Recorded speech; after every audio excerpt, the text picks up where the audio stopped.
Hi, our topic for today that we are discussing are the tools needed in critical creative reports. The topics are that we explain today are best practices of public speaking, performance, the plan of speech, eye contact, speaking style, hard gestures, recording the speech for feedback, fear evaluation, appearance, clothing, visual aids, PowerPoint presentation, and hands out. That are the things we need in reporting to make a creative report. Thank you. Lesson 2. The tools needed in critical creative reports. Lesson objectives. By the end of the lesson, you should be able to create and credible logical report that is truly researched and fact-check deliver a report using effective verbal and non-verbal communication and argument the report with relevant and eye-catching visual aids. Sinasabi niya dito sa objectives na kailangan mong maging creative or logical sa mga report na ginagawa mo. Introduction. In today's day and age, everyone is expected to be able to give critical and creative reports. Kailangan maging creative tayo sa mga ginagawa natin, kung ano yung mga iniisip natin. Examples. In Design and Technology, Year 9 and 10 students analyze social, ethical, and sustainability factors that have an impact on their design solution, including the production process involved. Another example is the learning area of humanities and social sciences, where students consider social, environmental, economic, and community issues and make plans for personal or group action. For example, in Geography Year 7, students think critical and creatively to propose action to create a future water security. In mathematics, students learn that there is more than one way to approach mathematical problems and develop and use range of different strategies for problem solving. Students and pose questions and organize and summarize data sets. They interpret their result and draw conclusion based on the evidence. For example, in year 5 students may collect and analyze the data about traffic around their school, which might inform the local council about the need for a school crossing. Sabi niya dito is, meron daw pong mga estudyante na gumawa ng parang creatively to propose action para sa water security. Parang gumamit sila ng kakaibang way or mga ideas na pasok. Meron po tayong cycle ng critical creative reports. Ito ay yung critical and creative thinking. Number 1 is reflecting on thinking and processes. Sinasabi niya dito na kung ano yung magiging reflection ng mga ginawa mong proseso. Number 2 is inquiring, identifying, exploring, and organizing information and ideas. Ang ibig niya sabihin po dito is kung paano mo po i-identify yung mga, parang for example po sa mga creative attire po. Kung kailangan mag-iisip ka kung paano mag-explore yung damit, ganun. Kailangan mag-isip ka ng idea na kakaiba, ganun. Kung paano mo po iaayos to. Sa sarili mo pong knowledge, ganun po. Yung kakaiba po yung parang kailangan magiging boom po siya, ganun po. Number 3 is generating ideas, possibilities, and action. Kung paano mo isasagawa to. Kung anong action. Kung kailangan dapat maging flexible ka, ganun po. Number 4 is analyzing, synthesizing, and evaluating reasoning and procedures. Doon na po magpapakita yung kung ano yung natapos mo, kung paano mo inanalyze, ganun. O gagawin yung bagay na gusto mong gawin na may kasama kang ideas, kakaibang idea, ganun pa. This includes lawyers, engineers, and give critical and government employees, not just to who are working in the fields of multimedia and the arts. Modern technology has made it easier for people to complement their reports with arresting visual aids and helpful videos, and it has helped tremendously in the spread of all kinds of information. To succeed in one's academic and professional life, one should be able to master and report. Best practices of public speaking. What makes a speech electric? What makes a speech so effective in can be make audience have goosebumps or make them flash in rage or joy. Some speeches can be so effective they trigger an underline, while other speeches just as effective trigger a sense of peace and calm in the minds of chaos. Performance. Speeches are performance. Yes, definitely yes. Hindi lang sila yung mga nag-show sa stage like yung mga nagko-concert o yung mga magic show. So speeches are performance too. Speeches is the expression of the ability to express thoughts and feeling by articulate sounds. What is articulate sounds? Is the ability to physically move the tongue, the lips, teeth, and jaw to produce sequence of speech sounds. Example, sasabihin mo yung I was born and raised in Philippines. Paano ba dapat? Is it this way? I was born and raised in Philippines. So, kung nakita nyo para siyang robot, ang sinasabi lang naman dito is medyo igalaw mo yung tongue, lips mo para mas ma-express mo ng mabuti yung sinasabi mo. Medyo OA siya, pero this is a part to develop your personal confidence. Speeches are performance and they have the delivered best when they have their feel of authenticity and earnestness. Ano ba yung sabihin ng authenticity? Ito yung originality. Earnestness, ito yung kasipagan mo sa pagdi-deliver mo ng speech. Example, testimony about yourself from rag to riches or poverty to wealth. Ang ganda nung topic, nakaka-inspired. People respond, think that the one speaking is being honest and sincere. Exactly. Dito papasok yung originality. Kasi may mga ganong nangyayari sa iba na baka mamaya i-adapt mo yung kwento ng iba which is hindi naman totoong nangyari sa'yo. What for, diba? Malalaman ng listeners yon na nagsisinungaling ka. Or hindi totoo yung mga sinasabi mo sa speech mo. So, napaka-importante na totoo at original na kwento ang iyong ibabahagi sa iyong tagapakinig. Yes, and they respond more strongly when they feel that they can relate to the speaker in question. Parang papasok sa isipan nila na, totoo, nangyari sa kanya yun na mahirap lang siya, tapos bigla siyang naging mayaman, bigla siyang naging milyonaryo, parang ganon. Okay?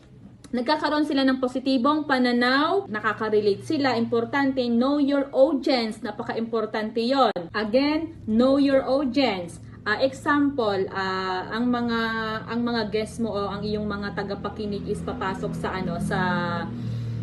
pagiging madre. Tapos bigla mo silang tatanungin na how to give birth faster.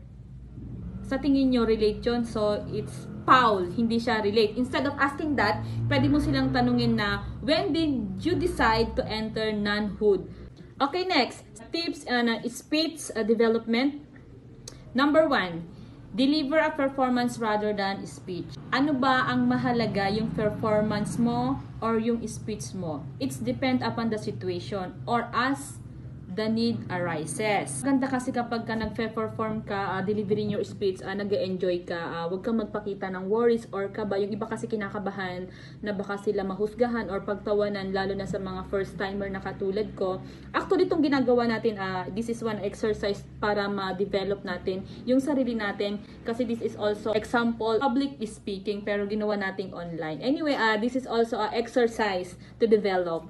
Next, don't hide behind the lectern. Ano ba yung lectern? Lectern, yung istante yon, yung pag nasa stage ka is parang merong istante na yung pinaglalagyan ng manuscript o yung paper mo o kung anong dala mong papel.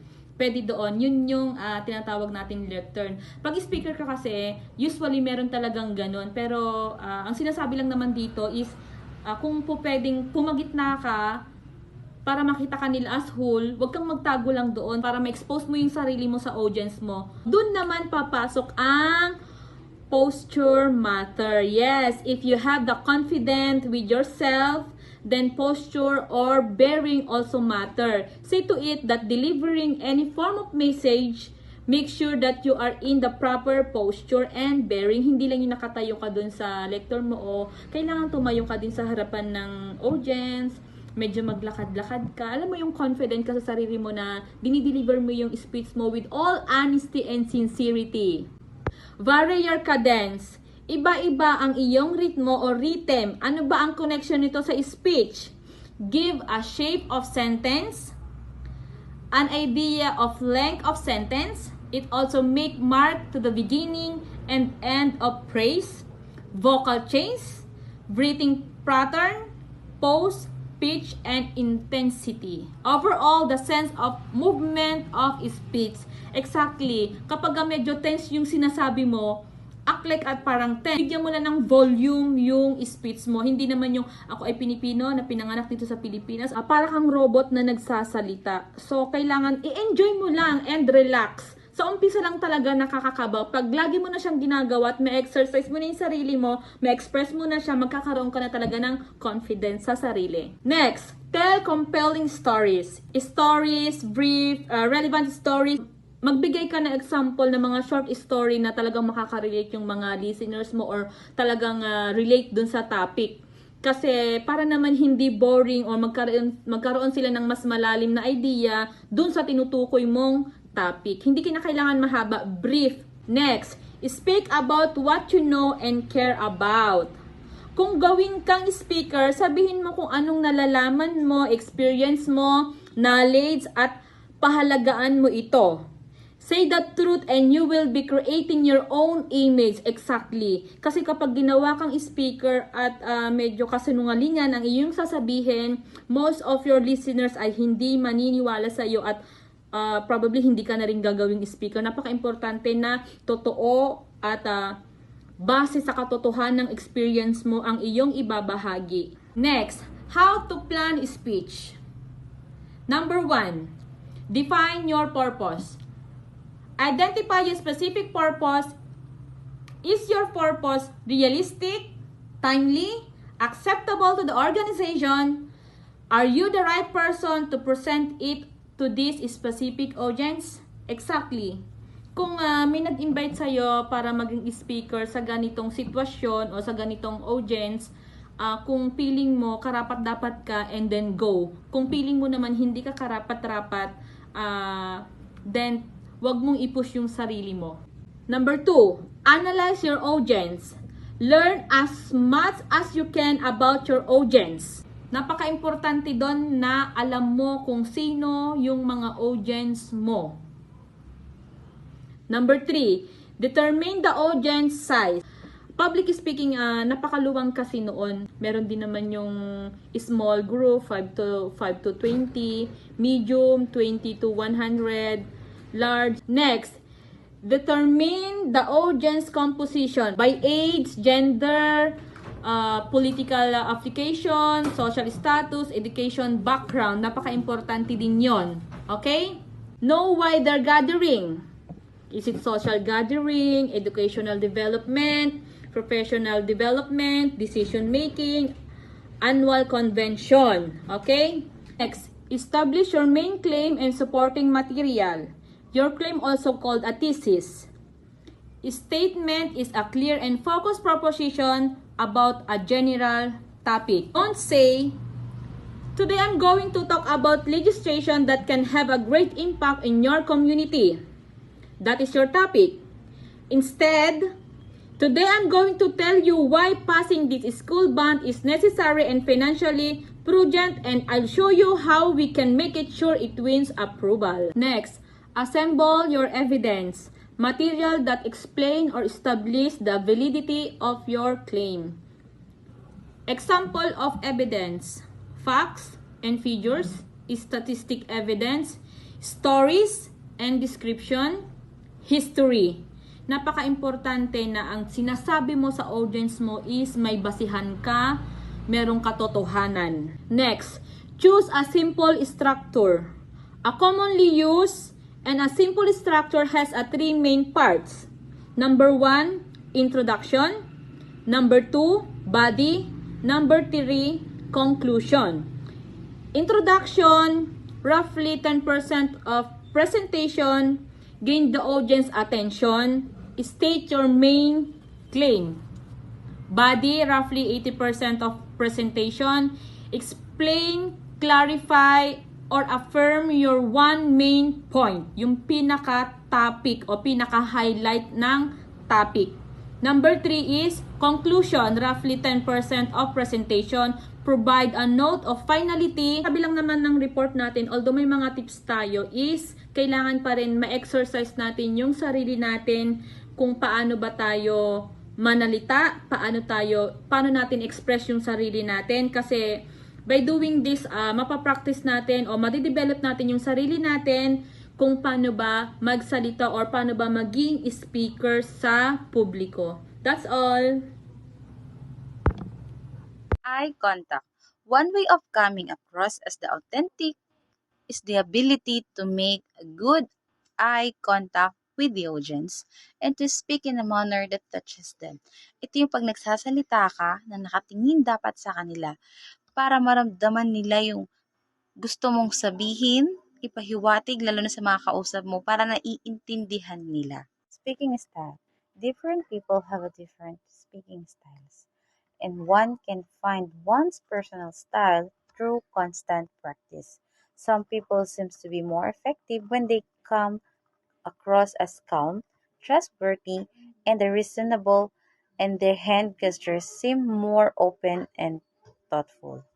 Speaking style is a set of properties by which you can link speech to a certain communicative situation.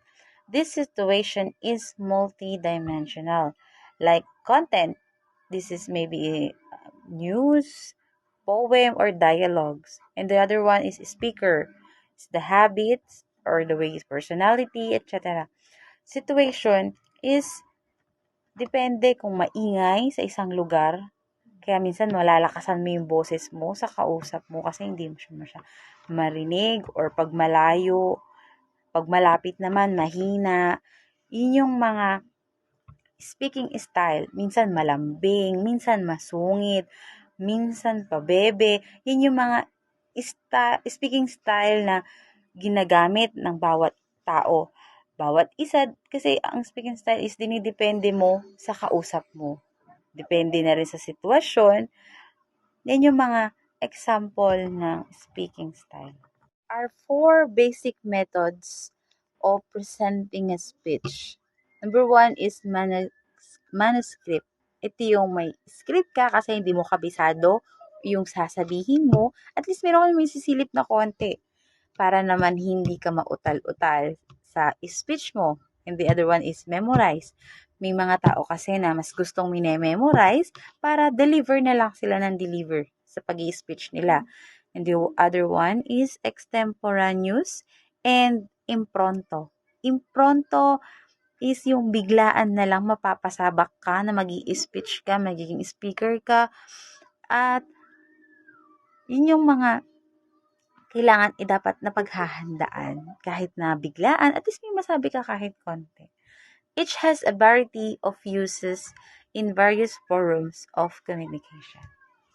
Good evening, everyone. I am Lizelle Pestaño, reporting about hand gesture and recording the speech for feedback. Hand gesture. Hand gesture, whatever kind of speaker one may be, it is always best to be more purposefully when it comes to you choosing hand gestures. Hand gestures can create as much of an impact as the context of the speech itself. They must always look smooth and natural rather than robotic or artificial. So, may mga example ako dito ng mga hand gestures using in public speaking.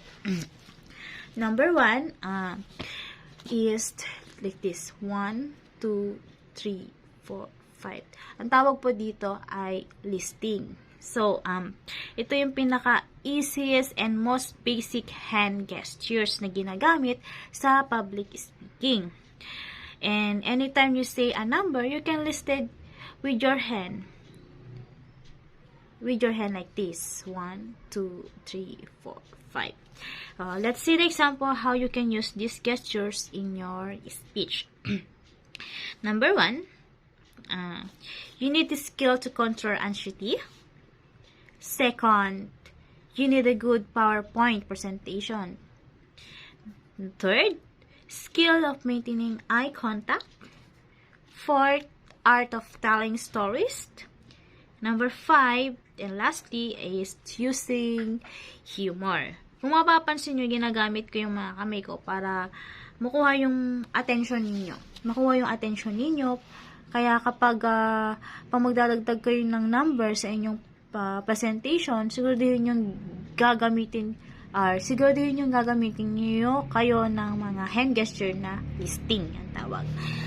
My next example is leveling. To show the level of somethings.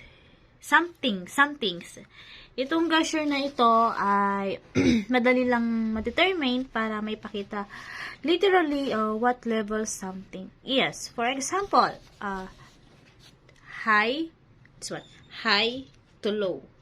High or low. Or pwede rin ipakita kung gaano kataas or kababa. Depende yun sa word na binibitawan natin. Siyempre, kailangan natin gamitin yun ng hand gestures. For example, you say in your presentation, it's a pretty big deal. So, your hand must on the top. Because in your word, pretty big deal. So, it must be like this. And then, for example, or it's a matter of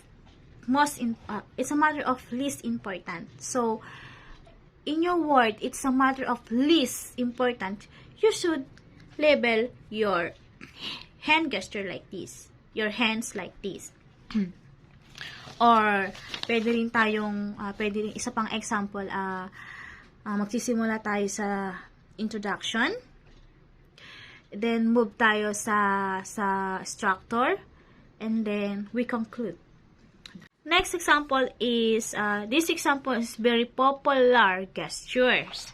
And in this gesture, you might confuse that this is maybe negative or a positive. So, ang hand gesture na sinasabi ko is pointing.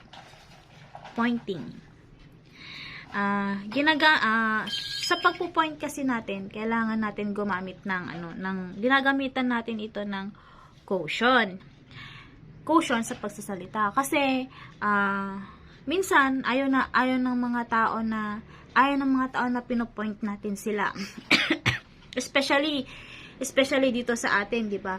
Kapag tinuturo kang ganyan, parang ang pakiramdam mo, inaakusahan mo ako, parang ganun. Or pinagbibintangan mo ako, ganun. So, we need to use the hand gestures in a proper way or with a caution, syempre.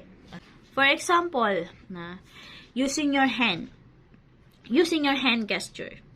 Alam mo bang may naalala kong importante?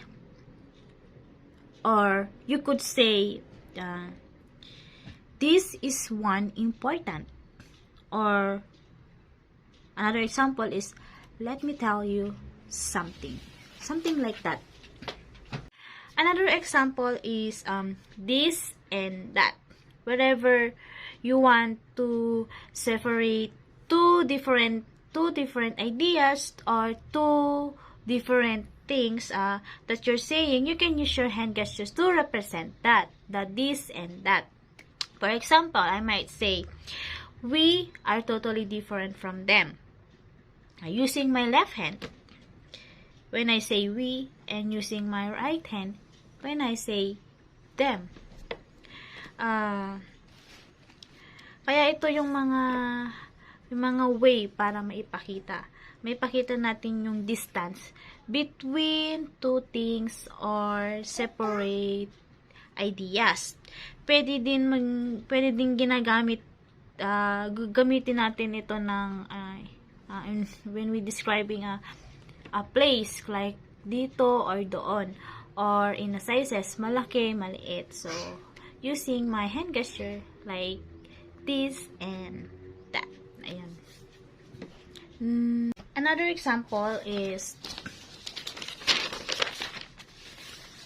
prompting gestures. Siyempre, pag sinabing prompting, alam na natin yan, di ba? Pag sinabing prompting gesture, you do along with them. For example, you want to ask them to raise them hand, or you want to clap their hand, you do it first, of course. Syempre, ginagawa natin yung mga prompting gestures to get more engaged the audience. Or you may say, kapag sa prompting gesture kasi, pag sinabi mong, pag sinabi mong,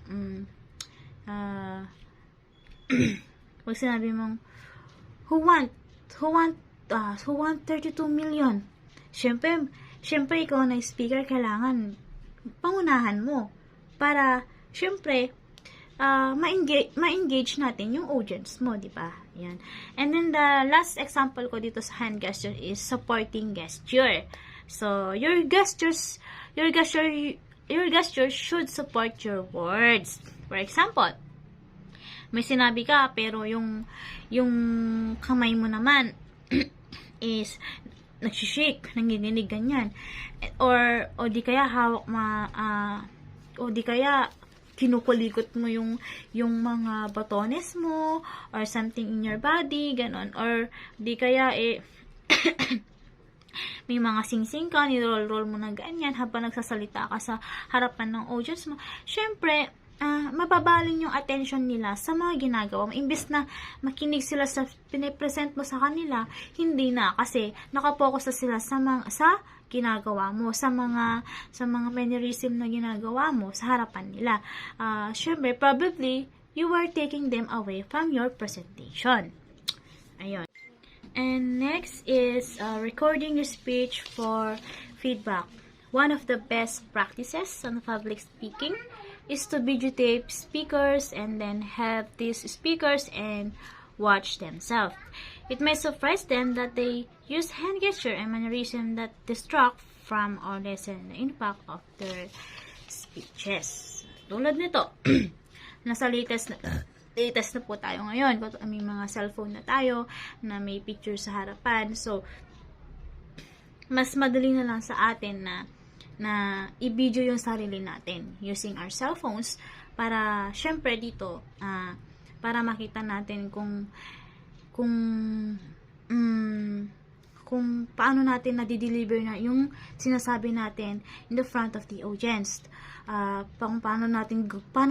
Paano tayo gumamit using our hand gestures. Siyempre, doon natin makikita kung may mga mannerism ba tayo na dapat natin tanggalin or malesan natin para para hindi ma-distract yung audience natin habang nagpe-present tayo. Siyempre, importante talaga dito is magkaroon tayo ng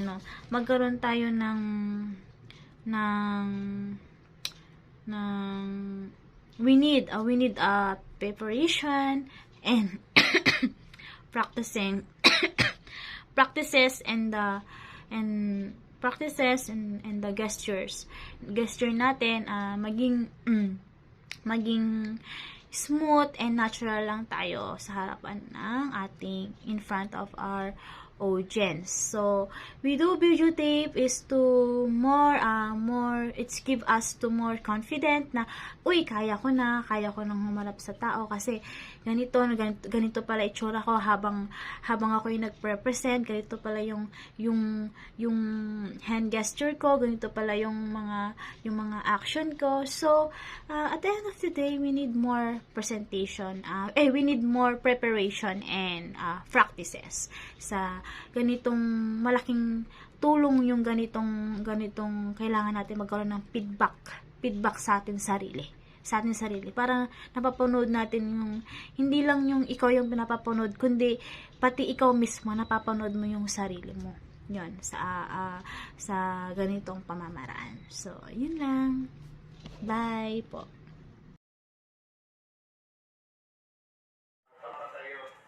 Appearance, the way someone or something look and act of performing or participating in public event.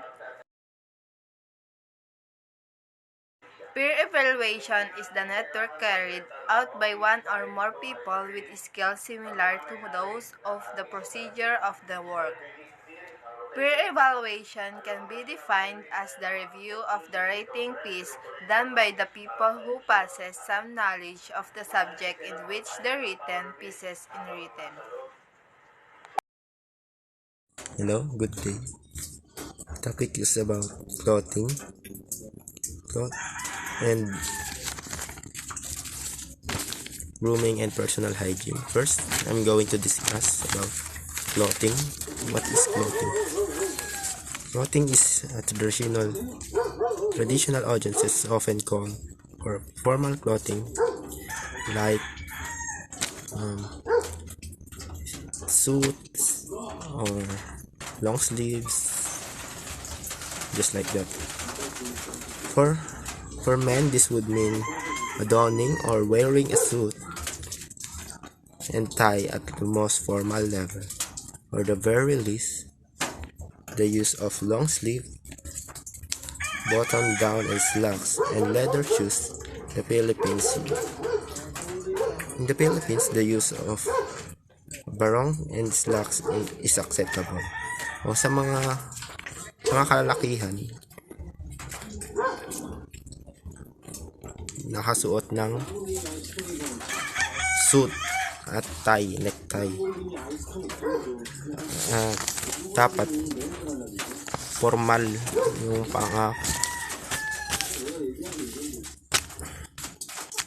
pag may okasyon na dapat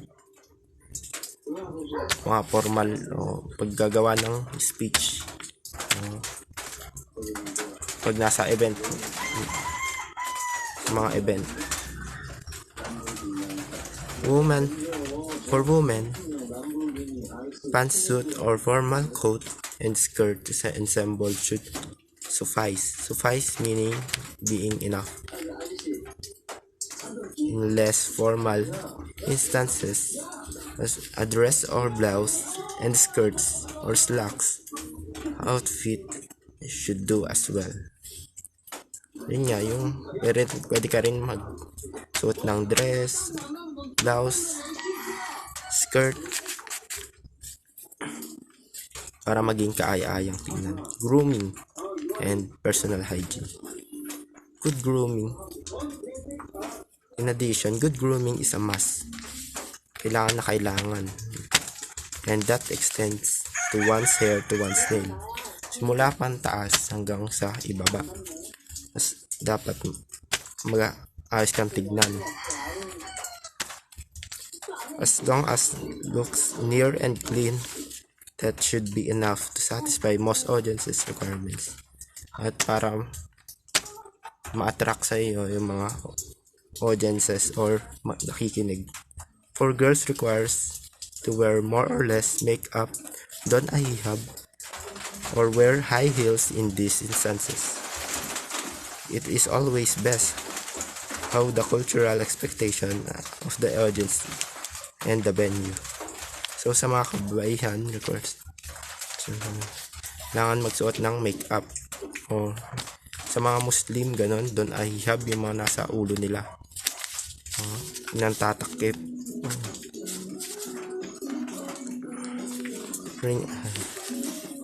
Naka high heels top. Good evening, everyone. This is Maria Cecilia Dayan Sacro from BSM 1B Group 4. Tonight, my report is all about feedback. Conclusion, PowerPoint presentation, visual aids and handouts. First is feedback. Feedback is the final step of the process that ensures the receiver has received the message and interpreted it correctly as it was intended by the sender. It increases the effectiveness of the communication and it permits the sender to know the efficacy of his message. Feedback sa Tagalog ay puna or komento. Halimbawa, may guro na nagtuturo sa harap ng klase. Class, naiintindihan ba ang tinuturo ko? Pag may nag-response, ibig sabihin, naiintindihan ang tinuturo ng guro. Ina-explain ng maayos ng guro ang lecture. Kaya noong nagtanong siya ay may natanggap siyang feedback sa mga estudyante niya. Second, conclusion. According to Merriam-Webster Dictionary, conclusion is a final decision or judgment and opinion, or decision that is formed after a period of thought or research. Sa Tagalog, ang konklusyon ay wakas o katapusan. Parang sa kwento o libro, kinakailangan ko ng konklusyon para malaman o maintindihan ng mga manonood kung ano ang ibig sabihin ng kwento. Third is PowerPoint presentation. PPT or PowerPoint presentation is a file extension for presentation file format used by Microsoft PowerPoint. The popular presentation software commonly used for office and educational slideshows, all text, images, sound, and video used in the presentation are contained in the PTT files. Parang sa online class, gumagamit ang mga guro ng PowerPoint presentation sa pagtuturo dahil hindi pa pwede sa paaralan. Kahit sa mga companies, gumagamit din sila ng PPT sa pag explain dahil hindi mo na kailangan magsulat sa blackboard.